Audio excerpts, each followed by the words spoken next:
आपने इन कार्यक्रमों को अवलोकन किया होगा। हर घर तिरंगा का कार्यक्रम हो या कल विभाजन विभीषिका दिवस के अवसर पर पूरे देश के अंदर मौन मार्च के माध्यम से उस त्रासदी को स्मरण करते हुए आने वाले समय में कभी भी इस प्रकार की त्रासदी का सामना मानवता को न करना पड़े, उसे स्मरण करते हुए हम लोग कल विभाजन विभीषिका दिवस के मौन मार्च के साथ जुड़े थे। तो हर घर तिरंगा ने देश के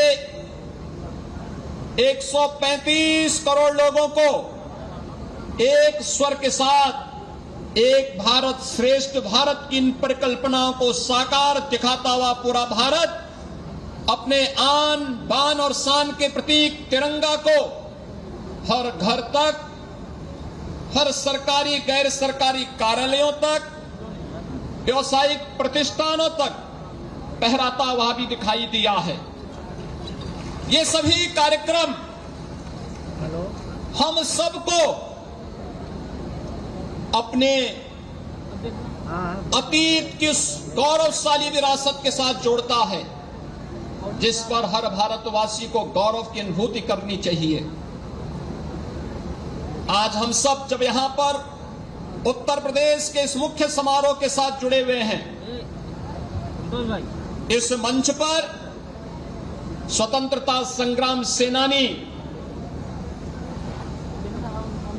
वीरता पुरस्कार से अलंकृत भारत के वीर सैनिक और उनके परिजन और पद्म पुरस्कारों से सम्मानित प्रदेश की विभूतियां भी बैठी हैं, जिन्हें अभी कुछ देर पहले मुझे सम्मानित करने का सौभाग्य प्राप्त हुआ। मैं इस अवसर पर इन सभी वीर सैनिकों का, स्वतंत्रता संग्राम सेनानियों का, पद्म पुरस्कारों से सम्मानित प्रदेश की विभूतियों का इस अवसर पर अभिनंदन करते हुए इनके स्वस्थ और दीर्घजीवी होने की कामना भी करता हूं। भाइयों बहनों, हम सब जब देश की आजादी के इस अमृत महोत्सव के कार्यक्रम के साथ जुड़े हैं, हम सबको अपने देश पर, अपने देश के संसदीय लोकतंत्र पर गौरव की अनुभूति होनी चाहिए।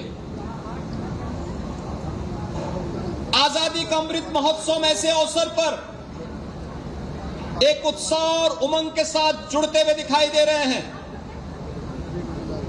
सामान्यतः हर वर्ष आजादी का उत्सव जब होता था, या तो बरसात होती थी या फिर इतनी भीषण गर्मी होती थी कि सामान्य परिस्थितियों में इस प्रकार के समारोह में खड़ा होना एक दूर की कौड़ी नजर आती थी। लेकिन आज जब देश आजादी का अमृत महोत्सव मना रहा है, ये सुहावना मौसम इस बात की गवाही दे रहा है कि प्रकृति भी परमात्मा के साथ मिलकर के इस आजादी के अमृत महोत्सव कार्यक्रम के साथ। तो योगी आदित्यनाथ को आप सुन रहे थे और हमारे साथ हमारे सारे सहयोगी मौजूद हैं। अनामिका बागा अटारी पर मौजूद हैं, विवेक मौजूद हैं जहां योगी आदित्यनाथ संबोधित कर रहे थे। मृदुल भी हमारे साथ हैं, बहुत देर से इंतजार कर रहे हैं, बहुत भीड़ इकट्ठा कर रखी लोगों से बात करने के लिए। मृदुल, जरा बात कीजिए लोगों से। बिल्कुल सीधे सोहेल में लोगों से बात करूंगा। देखिए, हाथों में तिरंगा झंडा लेकर लाल चौक पर आज ये लाल किले पर सभी लोग पहुंचे थे। लाल चौक पर भी यही स्थिति है। कहां से आए हैं, क्या कहना चाहेंगे? बिहार से आए हैं सर। हाँ। और सबसे पहले पूरे देशवासियों को आजादी की इस वर्षगांठ की हार्दिक शुभकामनाएं। हाँ। और मैं एक बात हमारे देश के यशस्वी प्रधानमंत्री नरेंद्र मोदी जी से कहना चाहता हूं कि अगले बार में हमारे देश के जवानों की, हमारे देश के युवाओं की आपसे यही कामना है कि अगला तिरंगा हम लोग पीओके में फहराएं। ये देखिए, भारत माता की। और सोहेल, मैं एक और तस्वीर आपको दिखाता हूं। देखिए, फर्रुखाबाद से दिल्ली लाल किले तक पैदल यात्रा करके लोग पहुंचे हुए हैं। तो ये उत्साह, ये उमंग है आजादी के अमृत महोत्सव का। कहां से आप पहुंचे, कितने समय लगा आपको यहाँ पहुंचने में? फर्रुखाबाद से आए, 9 बजे से चले हैं। सुबह 9 बजे निकले थे सर। हाँ, कितना समय लगा यहाँ पर? 8 तारीख को निकले थे, कल शाम को आ पाए हैं। अच्छा, तो जगह जगह आपने भी तिरंगा लगाया? यस लगाया। लोगों से क्या कुछ कहा आपने? रास्ते में मिलते गए, हमने कहा हर घर तिरंगा अभियान जो आदरणीय प्रधानमंत्री जी ने चलाया है उसको आगे बढ़ाएं और हमारा देश मजबूत बने। तिरंगा अभियान निकाला। हाँ, हर घर में नहीं, हर एक के पास तिरंगा होना चाहिए। हाँ, हर एक के पास। भारत माता के। ये और कुछ लोग हैं, और कुछ लोग हैं। देखिए कुछ बुजुर्ग भी हमारे साथ हैं, कुछ युवा हमारे साथ हैं, उनसे बात करें। क्या कहना चाहेंगे भाई साहब? जी सोहेल।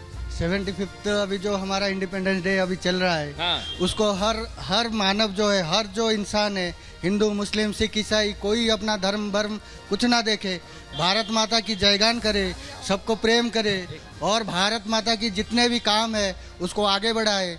जैसे कि देश के जितने भी सारे आर्मी जवान है, पुलिस जवान है, उनको जहाँ भी देखे उनको सम्मान करे, जहाँ भी डॉक्टर को देखे, जहाँ भी मीडिया कर्मी को देखे, जो सब देश के काम कर रहे हैं उन सब के लिए हमारे दिल में प्रेम रहना चाहिए। जी मृदुल, एक सज्जन आपके साथ थे, माथे पर कोई तिरंगा लगा के आया है, कोई दिल में ये भाव बता रहा है। मृदुल, आपके साथ एक सज्जन थे आप कहिए, जो क्या कहना चाहेंगे माथे पर तिरंगा लगा के? हाँ, आपके साथ एक सज्जन थे जो सीधे पीओके में झंडा फहराने की बात कर रहे थे। अगर वो हैं तो उनसे पूछिए ये जज्बा कहां से पैदा होता है। देश के प्रधानमंत्री को जब सुनते हैं तो उन्हें लगता है हम ये भी कर सकते हैं। और साथ ही साथ एक और बहुत इंपॉर्टेंट बात, जी मृदुल, एक और इंपॉर्टेंट बात कंटिन्यू करिएगा आगे कि प्रधानमंत्री ने कहा है अब कर्तव्य